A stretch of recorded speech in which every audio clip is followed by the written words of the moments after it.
Back in 2015, an 18-day-old polar bear cub at the Columbus Zoo and Aquarium in Ohio was receiving round-the-clock care after being rejected by her mother, Aurora. Born on November 6th, along with a sibling who tragically passed away within the first 24 hours, the cub initially stayed with Aurora.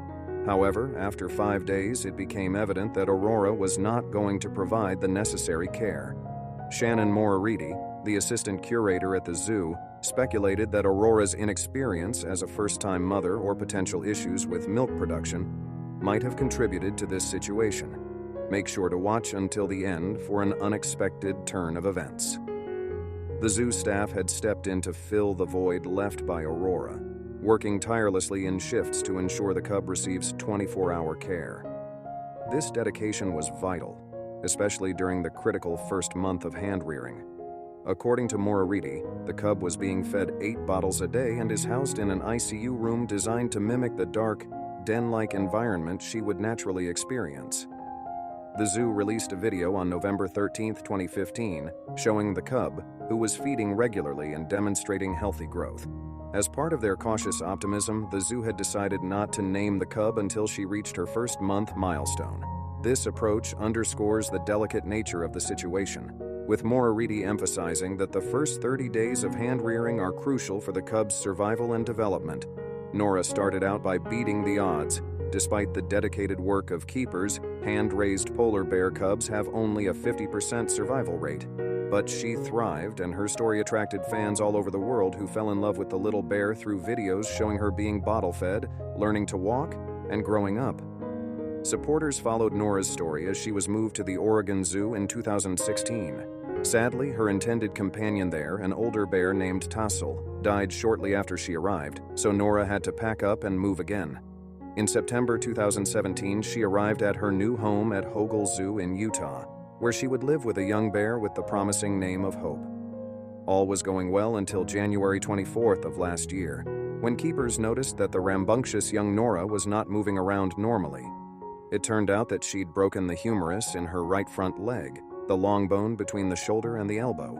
This was an injury that has rarely been treated in a polar bear, so the zoo was going to need to break new ground. This is fairly typical of zoo medicine, where vets have to deal with so many different species. "I'm always doing things I've never done before," says Erica Crook, associate veterinarian at Hogle Zoo. "We're going into uncharted territory on so many cases, but luckily we have great colleagues who will say, I haven't done it on a polar bear, but one time I did it on a lion." Dr. Jeffrey Watkins hadn't actually done it on a lion, but he was an expert in treating similar injuries in horses. Watkins, professor of large animal surgery at Texas A&M University College of Veterinary Medicine and Biomedical Sciences, had developed a device called an intramedullary interlocking nail that can be inserted into the bone to stabilize it. He agreed to help. "There were many unknowns," he says. "Almost all of my experience with this bone and this fracture was in foals, but that's part of being a veterinarian. It's not always completely worked out." Watkins would supply the nail, but additional specialized equipment would be needed. He arranged for donations of a surgical drill and a set of steel plates and screws from Dupuy Synthes, and sutures and a topical skin adhesive made by Ethicon, both part of Johnson & Johnson Medical Devices companies. Watkins and a team of experts assembled at the zoo on February 4th. He found that the surgery was unlike working on a horse in a number of ways, starting with just the sheer size of the leg and how much longer it took to remove the hair at the incision site. "Some potential challenges that I anticipated did turn out to be challenges," he says. "At every step of the way we had to adapt. But adapt they did, and the 6-hour operation was deemed a success. Surgery was just the first step. Next came rehab. At first, Nora was confined to a small safe space, but she had to gradually get moving, so the expertise of her keepers was essential. They trained her to do various movements, much like a physical therapist teaches a human patient exercise to help them regain function after an injury. One involved reaching into a special metal box attached to the bars of an enclosure. This would force her to reach out and grasp with her paws. They would put a 2-so-4 underneath that her paw could rest on, and she would flex and extend her toes. To Nora, this all just seemed like good fun, because as a reward for an exercise, she'd get a favorite treat. She was given more challenging exercises and more freedom to move around little by little, because it was important that she not do anything to re-injure the leg. Fortunately, the usually boisterous bear seemed sensible about protecting it. Coming down from a stand, for example, she was careful to make use of the uninjured leg. She never really limped, but when there was a chance to avoid putting 500 pounds of weight on that leg, she would always put the left one down first. The team had originally guessed that rehab might take 4 months, but X-rays taken in June showed that the bones needed more time to heal. When Dr. Watkins returned for another follow-up in October, the exam showed that she was finally ready to go. She had a full range of motion in the shoulder joint and the elbow joint. Her muscle development seemed to be normal, which is a good indication that she was comfortable using the leg like her other leg.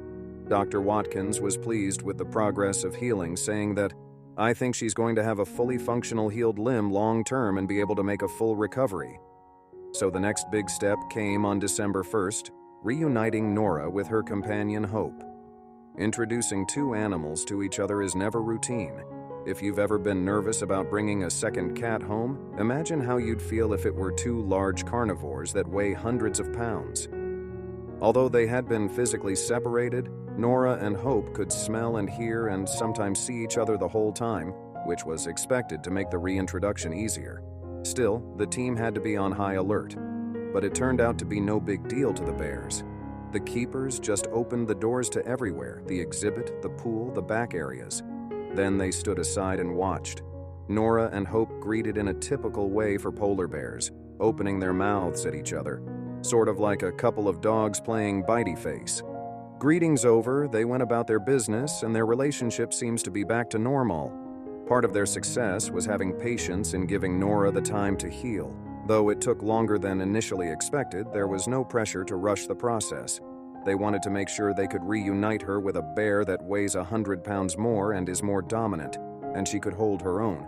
Human teamwork was also crucial. From the mobilization to get people and equipment in place for surgery, to the ability to text photos and videos as Nora recovered. What's been learned from Nora's surgery will help other animals in the future.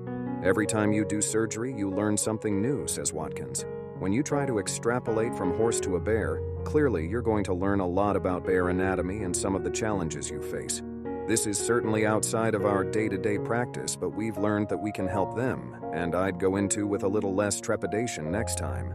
To Nora, though, it seems like it was just another chapter in a story where she's used to being the star. When Watkins was visiting, he and Crook did a video interview standing in front of the polar bear enclosure. Nora was sitting right behind them at the window, like they were having a three-way conversation, like I need to hear what my doctor is saying about me. And as soon as they shook hands and said thank you for the camera, she just swam off. However, Nora's incredible journey doesn't end here. What happens next will shock you. Nora is back. After spending the past few years at Utah's Hogle Zoo, the 5-year-old polar bear returned to the Oregon Zoo and is settling in behind the scenes as the zoo puts the finishing touches on its new polar passage habitat. Seeing Nora this morning was so exciting, said Nicole Nicasio-Hiskay, the zoo's senior marine lifekeeper, who worked closely with the young bear during her previous time in Portland. She has grown into a beautiful bear, her coat looks great, and she seems very comfortable already. She has been taking dips and splashing around. Visitors can expect to see her again at Columbus Zoo. Nora's experiences at the Columbus Zoo and Aquarium, the Oregon Zoo, and Hogle Zoo in Utah have not only captivated hearts worldwide but also advanced our understanding of veterinary care for large mammals. As Nora continues to thrive and enchant visitors back at her original home, we look forward to witnessing more chapters of her life unfold. Her resilience and the collaborative spirit of her caregivers remind us of the beauty and complexity of the natural world. Thank you for joining us on this incredible journey through Nora's incredible life. If you were as captivated by these stories and images as we were, don't forget to hit the like button, share this video with your friends, and subscribe to our channel for more awe-inspiring tales from the natural world. If you enjoyed this story, you should definitely check out the amazing story of how this tigress gave her cubs to this man or this other incredible story.